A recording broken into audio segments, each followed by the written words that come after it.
Hey guys, this is Claudia of the Alexandrite system, and we are here today with Sadie from the Acrylic Chasers of Acrylic and Ether. Hello. It's nice to be here. It's nice having you.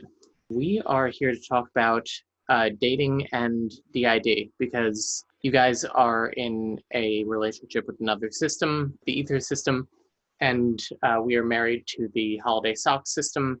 So we thought we would talk about that a little bit. I think one of the most frequently asked questions we get is like, how do you date a system and make it work? Mm-hmm. I have, I just like, that's a good starting point. Mm-hmm. It's like very broad, but it's a good starting point, I think. Okay, so our partner system and us both found out about our systems after we were already married. So we have no real experience with like dating a system and building that dynamic while building the relationship, I Mhm. guess. But strange and interesting and fun and also difficult to like rebuild your marriage in the context of being many. Like in our system, like four of us consider ourselves married to one person in their system theoretically, and that's pretty much it between the two of us because like the Soxes are still trying to like figure out a lot of their stuff. I mean, we still live with their parents right now, so it's a little you know Yeah, yeah. It can be intense sometimes. yeah, it doesn't leave much room for like healing. Yeah, for sure. Yeah. We were really happy when we moved out for that reason.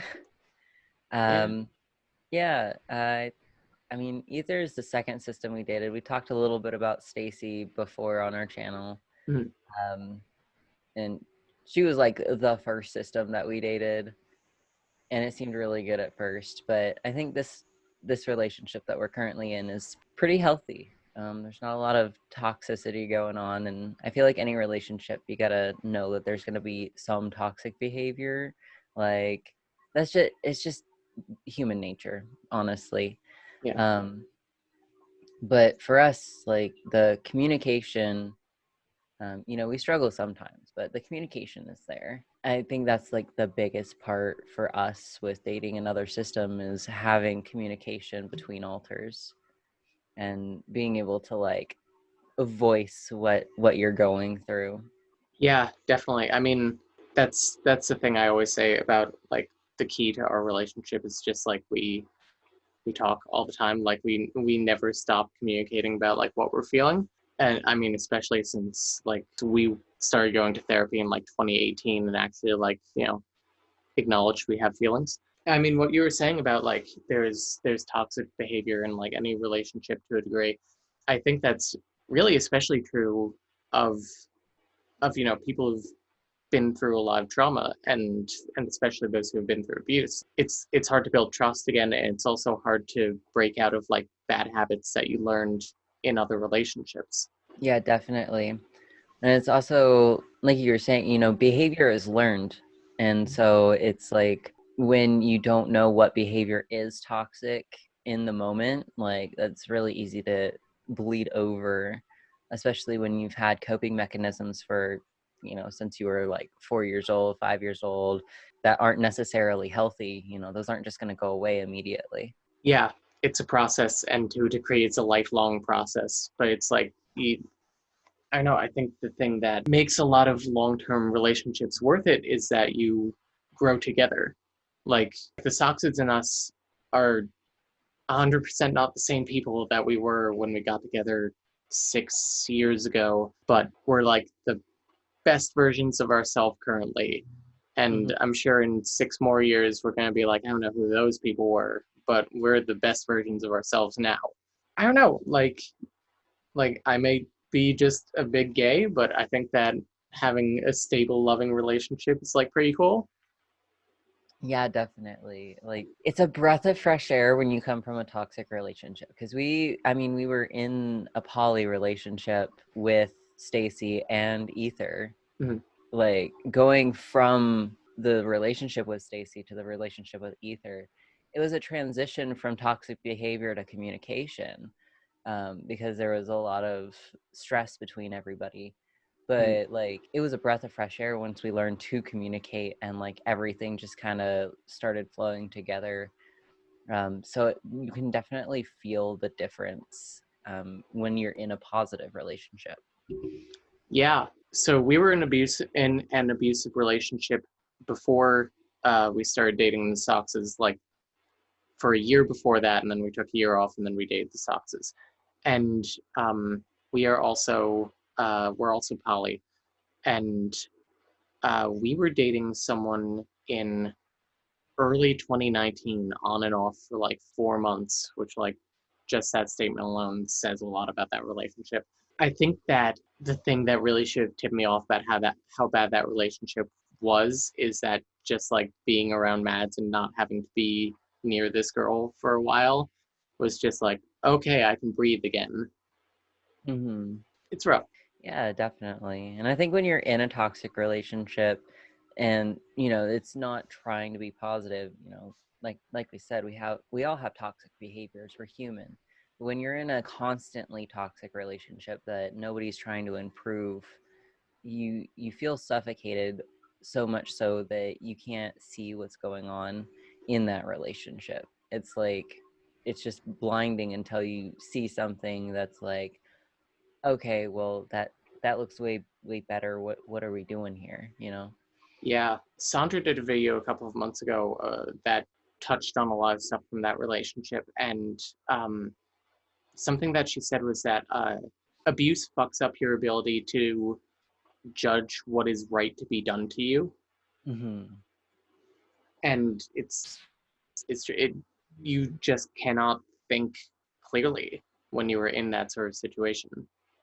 Yeah, and I think it speaks more so for people who have been through previous trauma, especially with like parents and stuff, because if their parents are the only example they had of a what a relationship is supposed to be like, Mm. um, but that was a toxic relationship, you know, they're gonna go search for that type of thing, um, because that's the example they had. It's not necessarily like saying those people are searching for trauma again, but it's definitely one of those things that you can't always differentiate. And I think it's a higher prevalence when you have PTSD and things like that. Yeah, yeah, I really empathize with that as a child of divorce. Yeah, same here. Maybe this is a little personal. Did you have that thing when you like kind of feel like you want to break up with someone, but the idea of breaking up with them triggers like that divorce kid trauma? Oh yeah, definitely, Yeah. definitely. Um, that was how it was with Stacy and a couple of our other exes. And it's just like if I break out, like I didn't try hard enough. I didn't try and fix the situation. You know, like if we break up, then this was all for naught. And it's like you got to let go of toxic, you know, toxicity. And it's like I feel like it's just a hard lesson to learn when you're going through that. Yeah. Don't know how to segue from that. But Well, we could break into what it's like being a system in a relationship. Like, a lot of people actually ask us, "Well, what about like dating outside of your relationship?"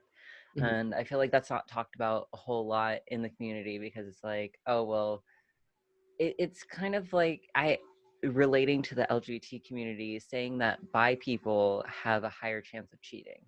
yeah. It kind of relates to that in a way.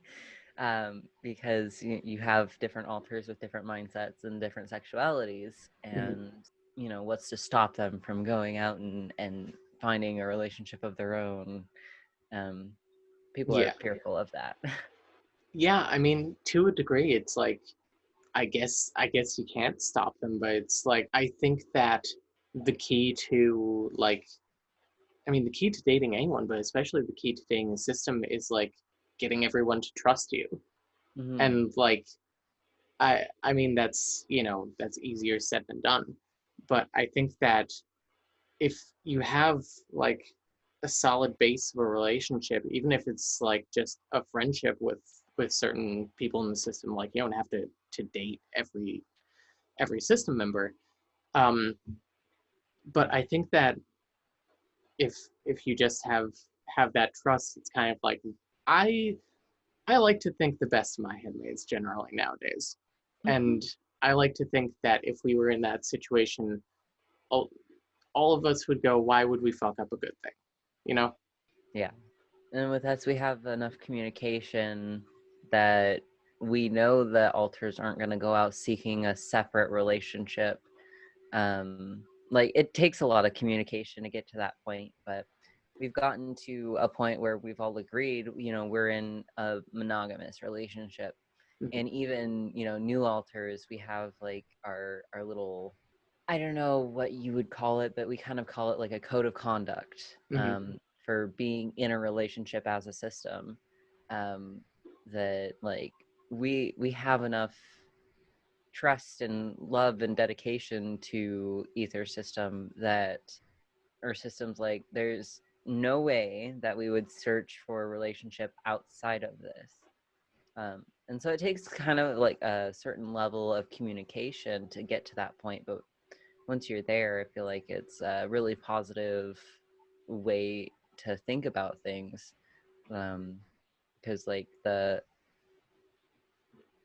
I was gonna say the host, but it's Max, and I'm the host now. um, Max, was worried about that for a little while, but Max is super happy in the relationship and is like, no, I don't want to mess this up. And we've communicated with Ether System that we want to be a monogamous. Um, and so that's, it's like any other relationship. You just have to communicate. Yeah, yeah. I mean, especially like we've half jokingly, half seriously referred to our relationship with the Soxes as a like one body poly relationship Mm-hmm. before, or I guess two body poly. That's a lot of similar sounding sounds. As people who've had multiple relationships simultaneously, all consensual, it's the same type of communication that needs to go on. Everyone needs to talk about like what they're feeling and what their intentions are, I guess, and that sort of thing. Just like honestly, I really every time someone asks me about like relationship advice, I really just need like two signs. One is talk to them, and the other is just dump him. Just Yeah, I feel that. I feel like there's something to be said about if you're unhappy, leave. yep. Um, because like a lot of people are like, oh well, that's not giving people enough chance to try. It's like you like the statement goes to the people who have been in a relationship for 6 years or something, and throughout the entire relationship they're just not happy. Mhm. Like, if you're not happy with what you're in, leave. And I know that's easier said than done, but the logic behind it is sound, because it's watching out for your mental health. At the end of the day, like you're the only one that you constantly have to be with, and you kind of have to like love yourself and love yourselves first. Mm-hmm. Yeah, definitely. And love yourself enough to know when you're in a bad situation, or something that you don't enjoy, something that's taking a toll on your mental health. We stayed with Stacy for 6 months more than we probably should have, but it's because we saw Ether and was like, no, that's my forever. That's so fucking cute. People are like, why would you have stayed an extra 6 months with her? It's like, because I saw something better and I wanted it. Hell yeah, man. Like I'm a punk at heart, and there is nothing more punk rock than just being unapologetically gay. Hell yes. Hell yes. You mentioned talking about like relationships within one system. Do you want to talk about that more? Sure. Currently I can't think of any off the top of my head. But we do have inner system relationships. So we have relationships in our own system, and then different alters are dating different alters over there. Mhm. The inner system relationships, which are what we call the ones in our own system, Mhm. um, they're I feel like they're kind of like a bonding of certain parts of ourselves. Um, and it's really it's hard to explain, but it's really nice to see because we are all part of one, and it's nice to see when alters are loving one another because it's like that part of myself has accepted that other part of myself, and we're comfortable with that now, and so it's really nice.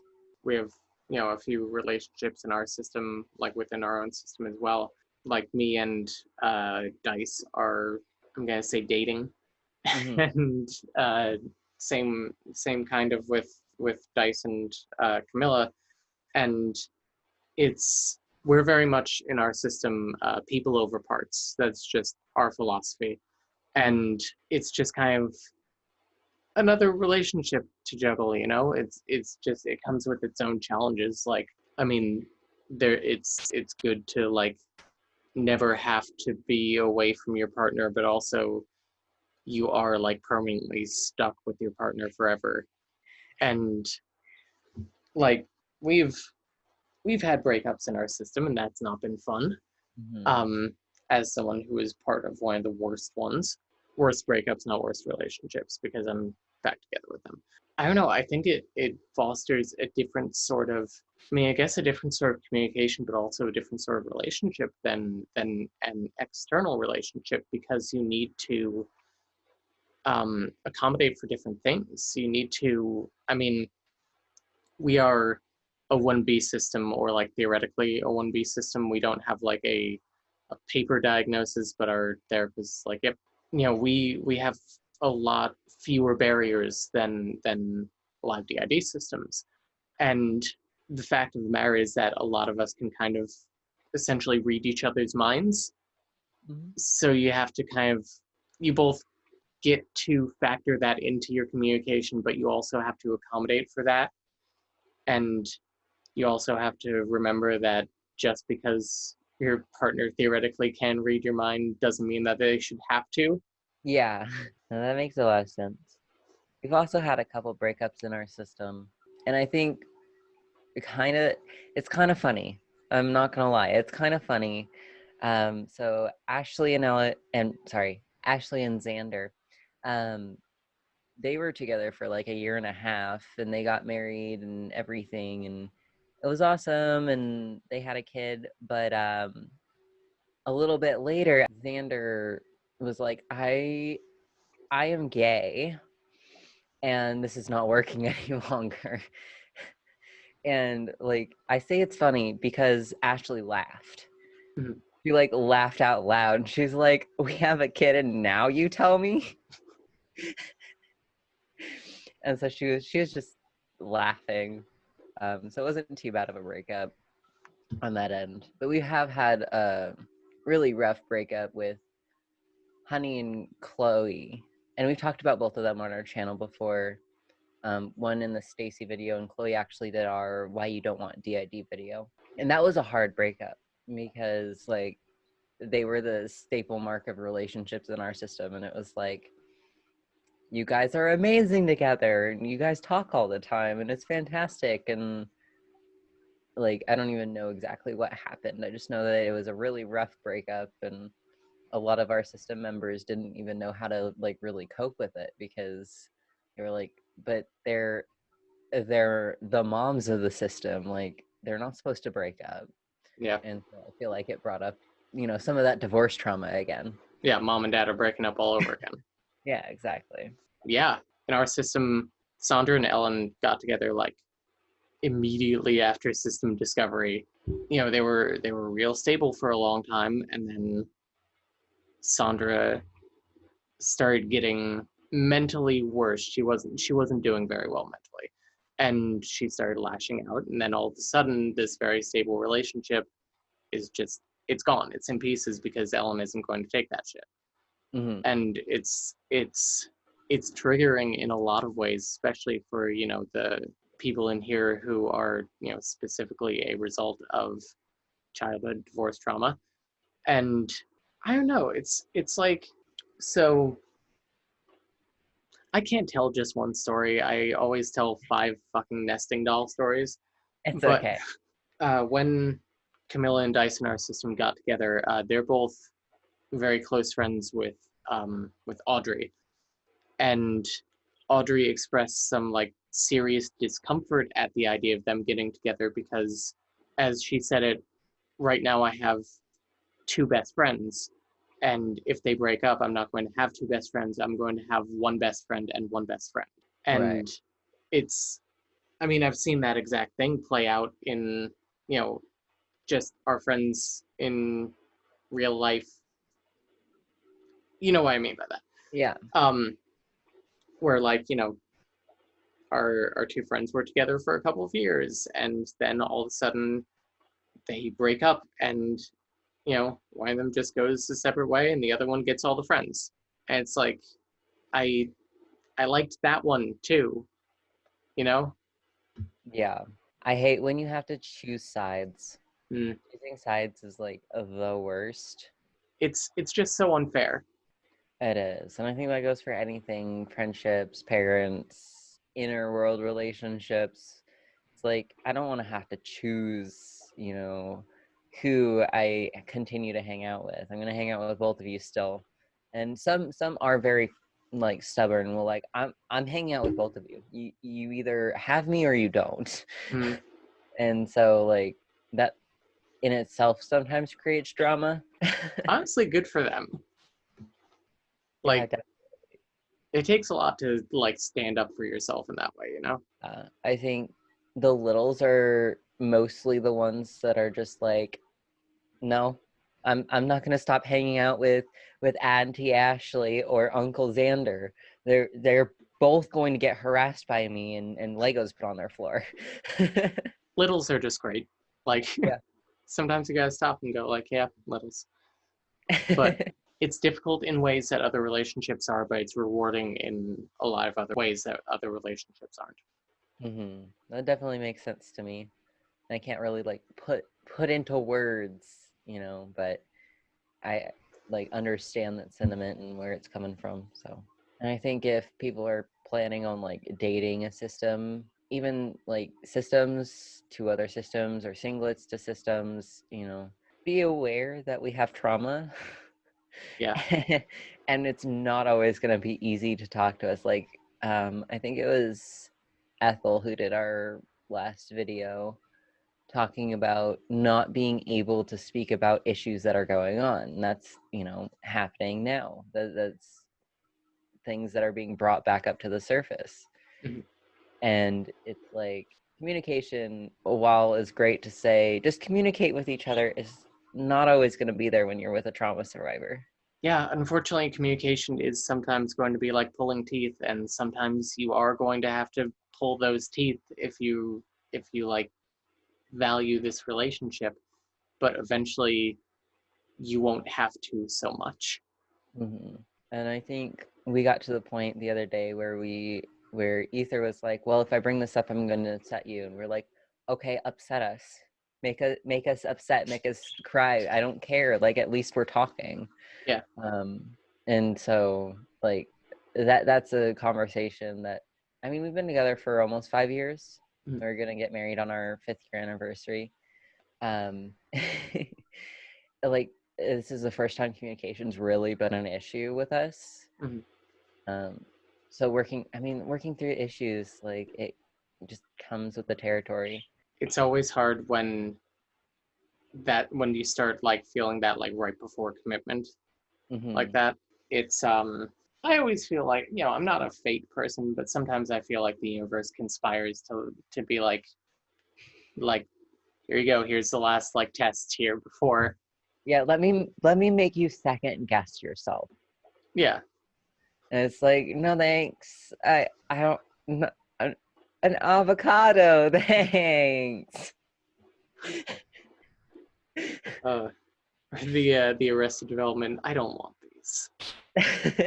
Just one more tip for like singlets dating systems is, we're not all one person, and we're gonna forget things. And the alter you talked to last night might not be the alter you talked to this morning, and that's just how it goes. They're probably not going to remember that conversation from last night. Sorry. Yeah, it's kind of like, if you love one of us, you kind of have to love all of us. Like, you Yeah, know, sometimes things are going to be awkward, and sometimes things aren't going to be pleasant, but that's true for any relationship. I think just embracing the weirdness of it is what's going to do best.